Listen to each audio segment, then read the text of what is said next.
लगन और आत्म भाव से सेवा समर्पण आम जन की ओर समर्पित, चाहे वो पटना में रहे चाहे वो भागलपुर में रहे, हमेशा अपने संस्थान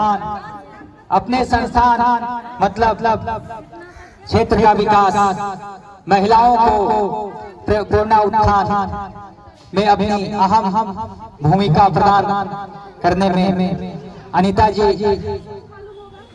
हमेशा तत्पर हैं।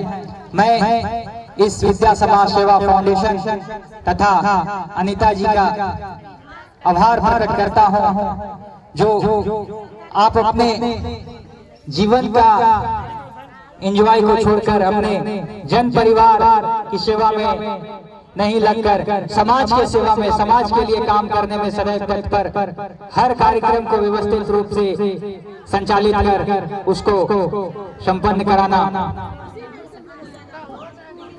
मैं जितना इनका धन्यवाद करूं, जितना आभार व्यक्त करूं, शायद उतना कम है।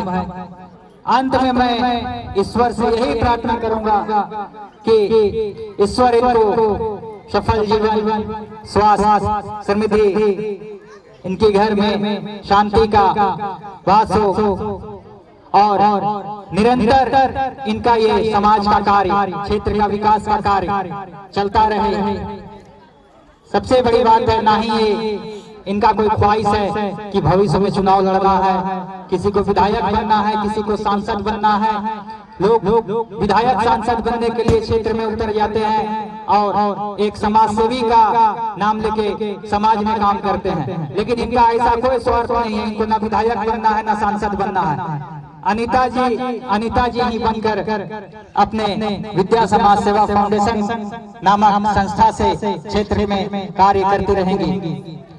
मैं तो जैसे भागलपुर और पटना में इनका संस्थान है, बिहार के हर जिला में एक संस्थान डाल दे, हर जगह आदमी बैठा दे। आप लोग भी इनको हमेशा सहयोग में समर्थन दे। मैं कल जब यहाँ पे आया तो मैं देखा कि इस विद्यालय प्रबंधन का एक व्यक्ति यहाँ पे नहीं था इनके साथ खड़ा जो कार्य कर रहा था। ये 4 बजे सुबह ट्रेन पकड़ी है वहां से और 11 बजे भागलपुर पहुंची हैं। तब से अभी तक हमको लगता है ये काम ही कर रहे हैं। रात में अगर सोई भी होंगी तो 11-12 बजे सोई होंगी, फिर सुबह 6-7 बजे उठी होंगी।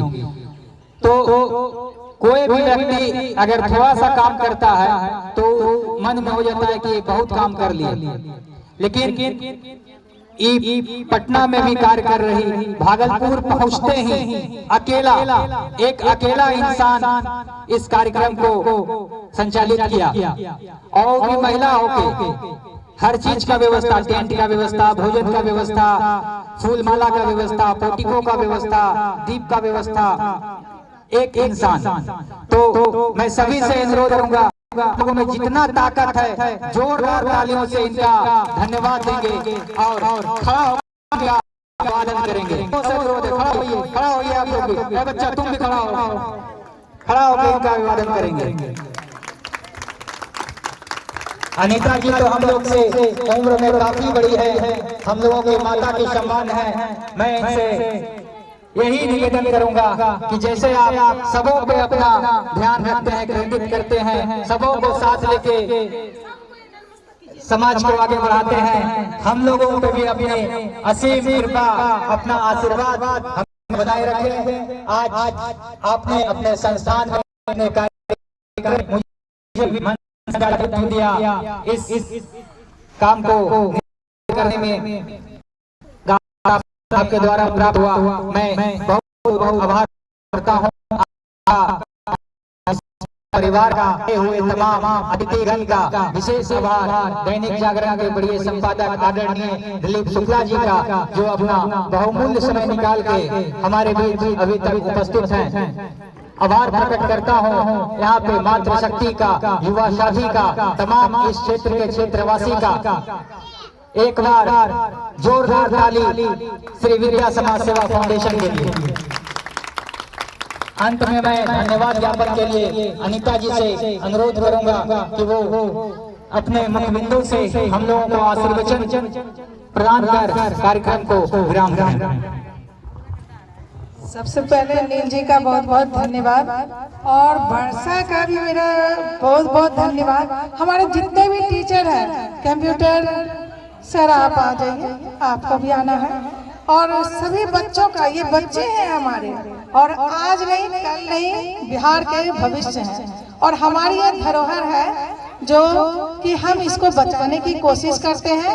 ये हमारे प्यारे प्यारे बच्चे हैं, और मुझे सबसे बहुत अच्छा लगता है कि मैं इस संस्थान में हर शिक्षा को देना चाहती हूँ, हर गुण को देना चाहती हूँ। श्री विद्या समाज सेवा फाउंडेशन भारत सरकार के द्वारा मान्यता प्राप्त है, जो कि पूरी भारत में मुझे स्कूल, कॉलेज, प्रशिक्षण, हर चीज के लिए मुझे मंत्रालय से चुना गया है।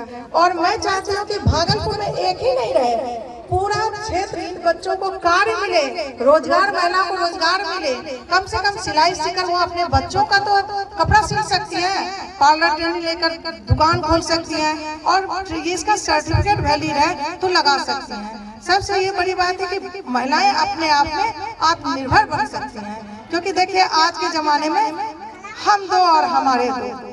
तो मेरी एक ख्वाहिश है कि पत्नियां भी अपना पति का सहयोग करें, और पति भी पत्नी का सहयोग करें, तभी हमारा विकास और तेजी से बढ़ेगा। हमारा बिहार बहुत पीछे है, लेकिन आगे बढ़ने की कोशिश करेगा। हम लोग एकजुट होकर इस समाज में बिल्कुल अंदर हृदय से कार्य करें, इधर उधर ये सब की बातें नहीं। हम सिर्फ कार्य करेंगे तो मेरा कार्य अपने आप हो जाएगा। पति पत्नी में भी कभी कभी मतभेद हो जाता है, थोड़े भाग जाते हैं घर छोड़ के, उसको तो समापन करते हैं, समाप्त करते हैं। एक साथ एकजुट होकर परिवार की तरह संस्थान को समझें और चले। और ये मेरे बच्चे सब इतने प्यारे हैं कि मुझे अच्छा लगता है कि मुझे, जैसे अभी 26 जनवरी आ रहा है, तो हो सकता है भागलपुर इन करेगा। हर जगह मेरा एक मुकाम है कि पटना में थाना रोड में है, वहाँ मुझे सभी क्या कहते हैं, जी सरकार, प्रणाम सर। तब मेरा आत्मा कितना लगता होगा।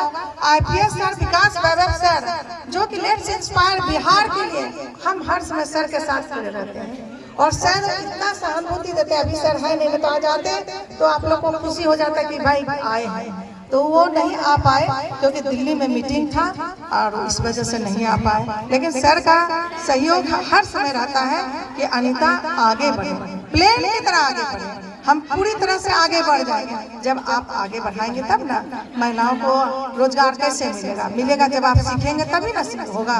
कुछ तो होगा, अपने घर में ही सीखेंगे, कुछ तो कुछ करेंगे जरूर, और उसके बाद आगे बढ़ने की कोशिश करेंगे। और संस्थान अभी हम सोच रखे हैं कई जगह देने का। भागलपुर में नाथनगर मेरा प्लान बना हुआ है। इधर आइए सर, इधर आइए, सब आइए, आइए इधर आइए सर, आप भी आइए ना। अच्छा, तो ये गोनू धाम एक बहुत प्यारा जगह है, और वहाँ पर मंदिर वगैरह में पूजा करने जाते हैं 1 जनवरी के दिन। तो मुझे एक भावुकता लगती है कि हमें वहाँ भी ब्रांच देना चाहिए। और एक कौन पूरा बोली थी, खिरी बाग, तो वहाँ भी हम चाहते हैं कि भागलपुर में पूरी विस्तृत हो जाए। यहाँ कॉलेज नहीं है, पुल के इस पार कॉलेज नहीं है, तो भाई जो मुझे मिला है तो हम उस पावर का क्यों ना इस्तेमाल करें, लोगों को रोजगार क्यों नहीं देंगे। रोजगार देंगे, हमें बिल्कुल करेंगे। आज नहीं करेंगे, कल नहीं करेंगे, परसों तो जरूर करेंगे। हम बिल्कुल निरक्षर होकर अक्षर को पकड़ रहे हैं, तो बिल्कुल सहयोग के साथ हम आगे बढ़ने चाहिए। इन बच्चों का मेरा साथ बेटे के जैसा साथ है। हमारे पढ़ाए हुए बच्चे विदेश तक चले गए, दरोगा क्या, पुलिस क्या, मतलब CA क्या, बैंक क्या, मतलब पूरे तरीके से बच्चे बने हुए हैं। तो मुझे लगता है कि हम बेटा के साथ कदम पे कदम मिलाकर चल रहे हैं। तो आगे हम चाहेंगे कि अपने बच्चों को भी आप पढ़ाइए। हाँ, कोई डिफरेंस हो तो हमको बताइए, हाँ मैम यहाँ पर ये प्रॉब्लम आ रहा है, हम उसको सॉल्व करेंगे। पटना में रहते हैं हम, यहाँ आकर के सबका सहयोग रहा, लेकिन लेडीज होकर आकर घोड़े में भाग जाएंगे। सुबह वाली गाड़ी से फरार, और मीटिंग है, बिल्कुल सुबह वाली गाड़ी से फरार हो जाएंगे। तो इसलिए हम चाहेंगे कि आप लोग हमारा सपोर्ट करें, और सही सपोर्ट के मतलब ये कि सीखिए, पढ़िए, लिखिए, और क्या सपोर्ट करेंगे। यही सब है कि एकजुट होकर आए, मिले जुले, खाए पिए, एक लाइफ को एंजॉय करें। क्योंकि देखिए इतना स्कूल का फी है, इतना ज्यादा फी है, कितना परिवार सक्षम नहीं है उस फी को देने के लिए। क्या हम यहाँ सेंट्रल गवर्नमेंट का स्कूल दे देंगे, स्कूल दिए हुए हैं, तो क्या हम उसको व्यवस्थित नहीं कर सकते हैं? हम इसके ऊपर अगले साल बनाएंगे, भरेंगे, भर जाएंगे, समझ गया। यदि सरकार की अनुमति आई, वहाँ ऊपर से खाली आया कुछ टीचर लोगों के लिए व्यवस्था, फिर हम इसको फ्री कर देंगे, एकदम बिल्कुल फ्री कर देंगे, बिल्कुल। अब इतना कम में कोई 100 दे दिया, कोई 150 दे दिया, कोई 200 दे दिया, तो उससे क्या होगा? बस इसको हम अपने कलम के बदौलत चलाते हैं। कलम में इतनी ताकत है, तलवार से ज्यादा तलवार एक आदमी को काटेगी एक बार में, कलम एक बार चलेगी तो कितने को काट देगी आप समझ सकते हैं। इसलिए धन्यवाद, आप लोग आए, बहुत बहुत धन्यवाद। अरे हमारे मेहमान जी आए हैं, बाप रे बाप रे बाप रे, इधर आइए, भाषण सुने जा रहे हैं। आइए मेहमान जी का जल्दी स्वागत कीजिए।